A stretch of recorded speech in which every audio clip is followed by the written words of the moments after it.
Hi everyone, before we start this video, I would like for you to go to my GoFundMe project, which are at the in the description below. If you want to go help me with one of these projects, please click the links below, and it will take you to that particular project. So please help me. I need your help. Thank you. God bless. This episode of the Infowars News Blitz. Hungary's foreign minister tells EU stop bashing Trump. Hawaiian volcano prompts new evacuations, and Britain persecutes Tom Robinson for attracting attention to grooming gangs. That and a lot more, so stay tuned.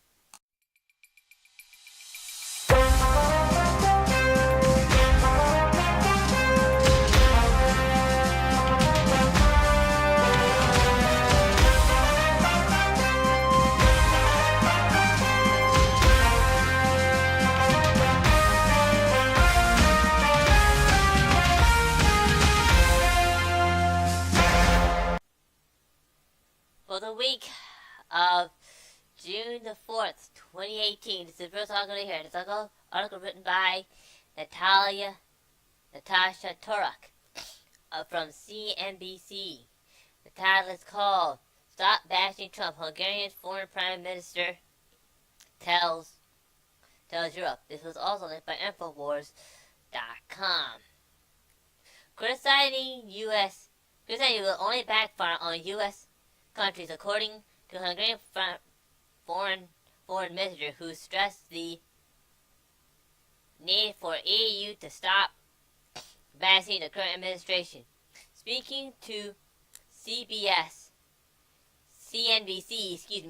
in Paris Thursday, Foreign Affairs and Trade Minister Peter Sorosio described positive engagement as the only way to avoid economic plan brought on by trade tariffs.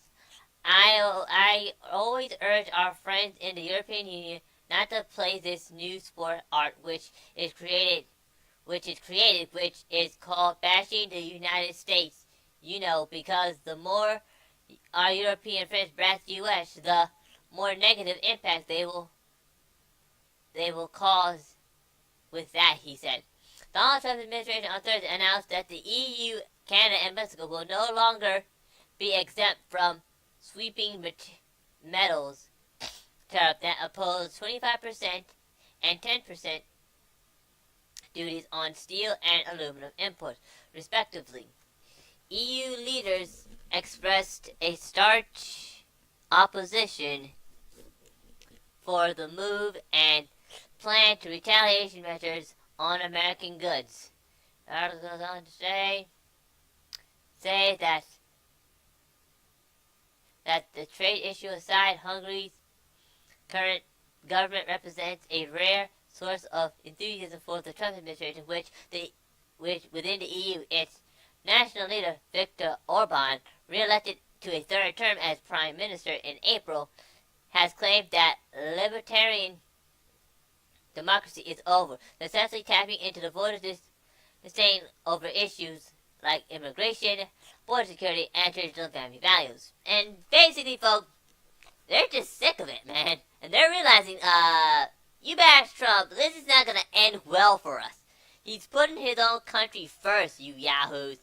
Isn't that enough? We're not your absolute bitch anymore, okay? I mean, we're tired of it. And now you're complaining that we're not your bitch anymore. Well, guess what? Who cares what you think? And that's all it is. I mean, we're tired of being your whore. And now with Trump, it's not coming to an end. So they're all bashing him because now America's coming back. So, yeah, we're coming back. Well, I'm just thinking about it. It's an article written by Amy Lewin. Sorry if I get the last name wrong. That is called Hawaiian Volcano Prompts New Warning, Heeds Evacuation Order or Face Arrest. This is also another article linked by Infowars.com as well. And of course, there's a video about this, but I'm not going to play it. I'll just read right here. As molten lava continues spewing from Hawaii's Kilauea volcano Thursday, Hawaiian County ordered all residents of a designated portion of the hard-hit Lolidan Estates development to evacuate by Friday morning or face possible arrest. Well, this is kind of like late on my part. Big Island's Mayor Harry Kim declared a rough 17-block wrath of the estates off limits indefinitely and gave residents 24 hours to get out by 12:06 p.m. local time Friday, Reuters reported. A rough this is just a Facebook post right here, folks. Sorry about that. Those remaining in the mandatory evacuation beyond the deadline do so at their own risk, with knowledge that the emergency responders may not respond, the Hawaii Civil Defense Agency said in a statement. The mandatory evacuation lies within a slight larger area that was already under voluntary evacuation orders and curfew, Reuters reported.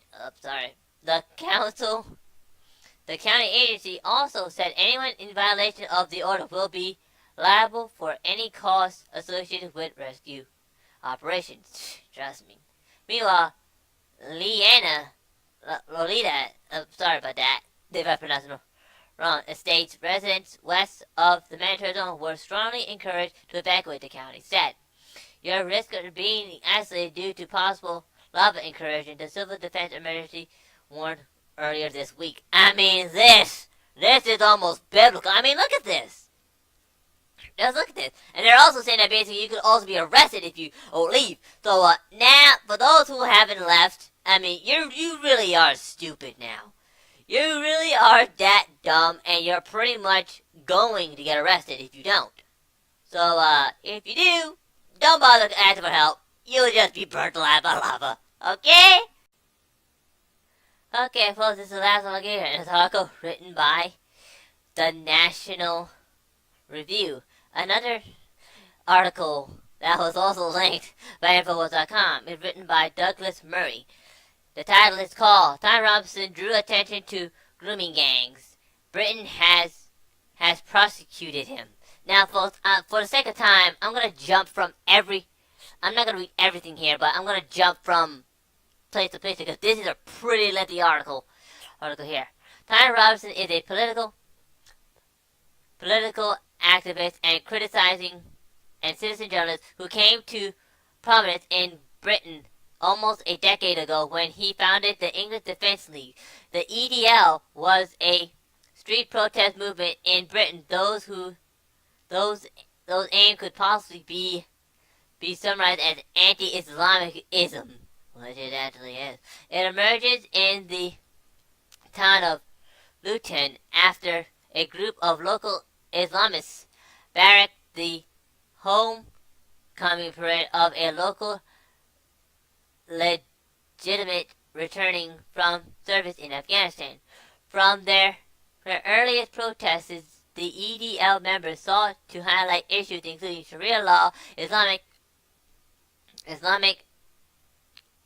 attitude toward minorities, and the phenomenon that would be epidemically known as grooming gangs. Sorry for the misspelled words. In reality, these protests were often descended into hooliganism and low-level violence, naturally held along by self-described anti-fascists. Whatever, man. You don't even know what the heck happened.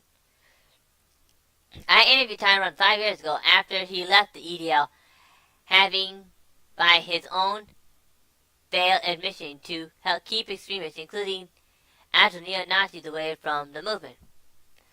As he said then, one of the problems everyone is thinking that a particular movement is campaigning for the folk right, in that the few people that sounds like a good idea will show up.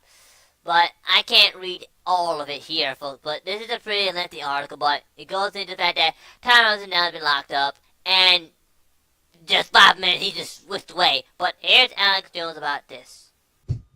Well, yeah, exactly. And he was very worried because he thought it would all just fizzle out and die down and he'd just be left in a cell to rot away. But it didn't happen. Obviously, there was major pressure put on the court, which has led to this being lifted. I don't think they realized the importance and the power of the internet. They're so out of touch, but people really, really pushed it and it was lifted. And now the country's woken up. And it looks like we're going to be seeing some of the biggest protests in modern British history, at least since the Paul riots of the early 90s, which, by the way, made absolute history. And so if anything, and if anything happens to him in prison, if we find any reports or if we see anything that's gone wrong, I guarantee there will be some of the biggest protests that have ever happened in Britain. Cities will likely be turned to rubble. And that's just going by the amount of anger and hostility that the people in Britain, the real people, the working people, feel towards this case. They've been let down by the establishment and let down by the politicians. And they know it and everybody else knows it. Obviously, we have the endorsed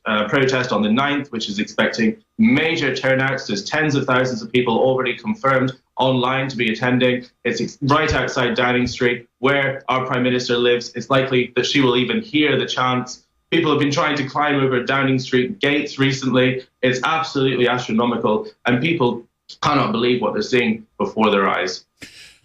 It's that cultural, historic moment, kind of a shot heard around the world, that they try to recreate fictionally in V for Vendetta, where you've got the tens of thousands of people marching with a Guy Fawkes mask towards the parliament to remove the corrupt dictator. And if the police, would have fired on them, it would have been a violent revolution instead of the people taking the government back and then symbolically blowing up parliament, something we're not calling for, but repeating what Guy Fawkes on Guy Fawkes Day had tried to do.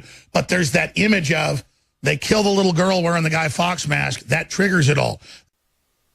Okay, thank you. You just heard the guy that used to be his camera guy, Cohen Robertson there. But, I mean, he's whisked away. I mean, people were getting pissed now. And if anything happens to him, this is gonna get violent and they're gonna overstep their boundaries, if you know what I'm saying. Well, that's all the articles I have for you today. If you'd like more about articles, please go to the links below or go to Infowars.com or Printline.com. They can find hundreds of articles that I have read for you today. This is the Infowars News Blitz. I'm Infowars. I'm a fan number 3. Please like, subscribe, and donate, and please check out my GoFundMe project. Thanks. God bless.